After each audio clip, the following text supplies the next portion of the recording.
छत्रपती प्रमिलाराजे कोल्हापूर हा सरकारी दवाखाना सर्वसामान्य आणि गोरगरिबांचा एक आधारवड अनेक वर्षापासून स्थापन झाला. तो एका वेगळ्या उद्देशाने की कोल्हापूर जिल्ह्यातील आणि कोल्हापूर जिल्ह्याच्या आसपासतील लोकांना न्याय मिळावा म्हणून, तिथं आरोग्य सेवा मिळावी म्हणून कोट्यावधी रुपये शासन त्यावर खर्च करतं. पण हे पैसे जातात कुठं, कोण खातं पैसे, कुठली भ्रष्टाचारी लागली, हे आजपर्यंत नुसती चर्चा सुरू होती. सिव्हिल सर्जनपासून डीनपासून ते खालच्या कर्मचाऱ्यापर्यंत अनेक वेळा नुसत्या चर्चा झाल्या की इथं पैसा मोरतो, इथं भ्रष्टाचारी कीड लागलेली आहे, अशा पद्धतीने टक्केवारी खातात. वैद्यकीय बिलं जी सरकारी कर्मचारी आहेत, अधिकारी आहेत, त्यांची वैद्यकीय बिलं आणि अनेक लोकांची वैद्यकीय बिलं ससेहोलपट करतात, लोकांना त्रास देतात.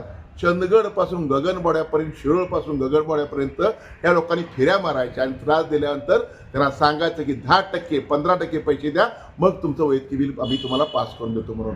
आणि त्याचा भांडाफोड आज आम्ही केला.